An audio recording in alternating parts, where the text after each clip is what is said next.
Hello everybody, my name is Michael and I'm doing a review for Rise of the Tomb Raider, which is the sequel to PlayStation 3's reboot of the original Tomb Raider 1, which is a really good game. It was one of the top sellers for PS3, I think, even though that this game was held back approximately 2 years before its initial release date, and people like me waited, a year for it to come out, but it ended up being a really good game when it came out.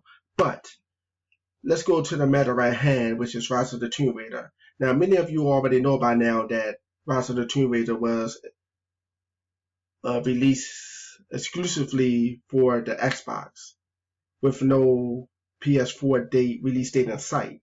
Now, there was one for November 2015, as you can see right here, but that ended up being a mistake, we found out, for reasons we don't know. Reasons I think I know, but we don't know. And they got another release date right here for 2016, which I find to be untrue because Exhibit A. If you go to this website, it says Rise of the Tomb Raider PS4 release date confirmed by Crystal Dynamics ? To be launched by holidays ? That means PlayStation users are still in the dark because is it coming out or is it not? I mean, we still don't know. And that's what everybody's trying to figure out. And if Sony sold one of their main characters, Lara Croft, to Xbox, I mean, you got to think about this. Where Xbox really, I mean, you got Uncharted 4 on the horizon at this time with PlayStation, and you got to think, will Xbox bring Rise of the Tomb Raider back out on the PlayStation 4 after Sony just sold it? I really don't think, that would happen. And if they do, it's going to be a lot of money changing hands that we probably will never know about behind closed doors. But what I'm saying is this. If you're going to make a sequel to a game, Sony, if you're watching, make it on the same goddamn system, because you got a lot of upset people up there that at the peak of a reboot, you're going to bring the sequel to your competitor, which is the Xbox 360 or Xbox One. Maybe y'all working together, I don't know. But the situation at hand is, if you're already rating top end sales with, you got Lara Croft and you got Nathan Drake and Uncharted, both games together, y'all should be blowing Xbox out the water. But yet y'all decided to make gamers angry, bringing one of your top sellers, Lara Croft, over to the Xbox with no release date for the PS, 4 in sight. Or if it is out, we don't know if it's coming out. If it is, I mean, it's a lot I want to say during this review because it's my first review, so you got to bear with me. I'm just winging this right now, but I'm just saying, why would Sony sell Lara Croft if you're doing really good? And I've been playing, not only Square Enix, but Lara Croft's games since I can remember back on the PlayStation 1 with Tomb Raider 1, 2, Tomb Raider Chronicles, even Sega Dreamcast. Tomb Raider has been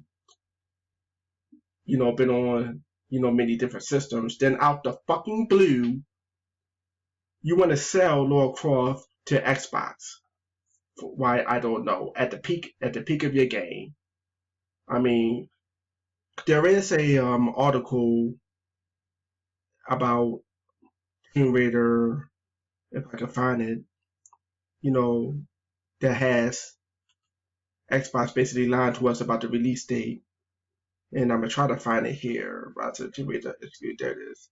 Rise of the Tomb Raider announced will be an Xbox exclusive. Now, I don't know about you, but Xbox exclusive, I mean, if it says the word exclusive, meaning it's going to be exclusively for that system, period.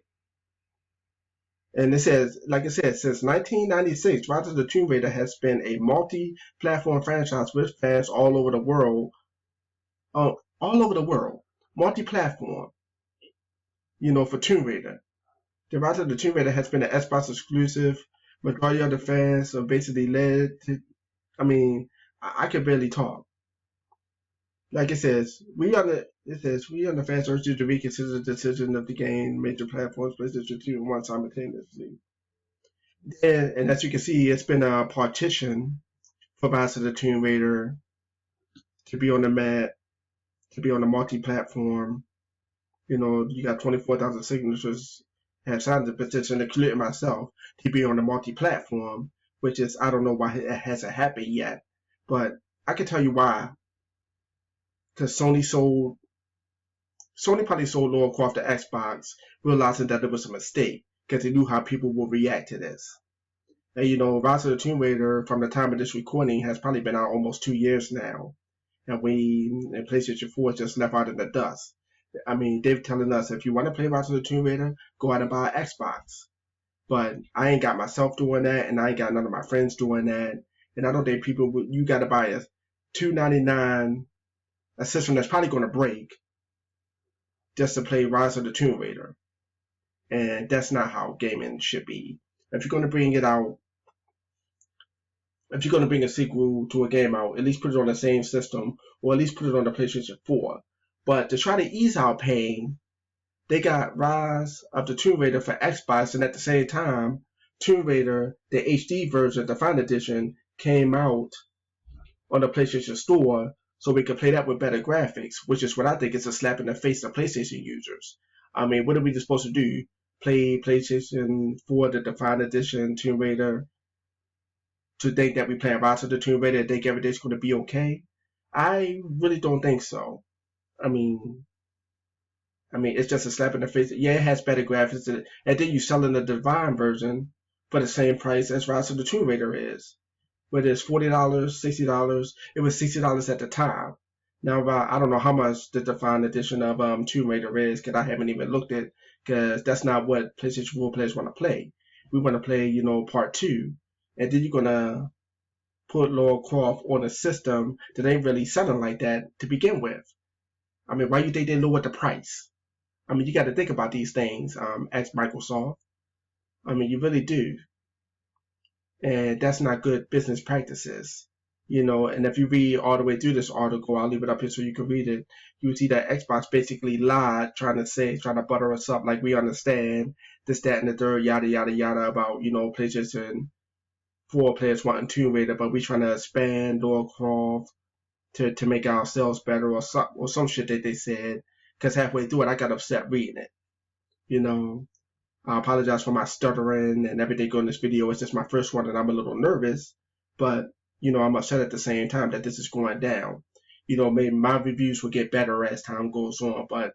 And I wish my first review will be on a more better note on a game that me and most viewers, wanted to play. And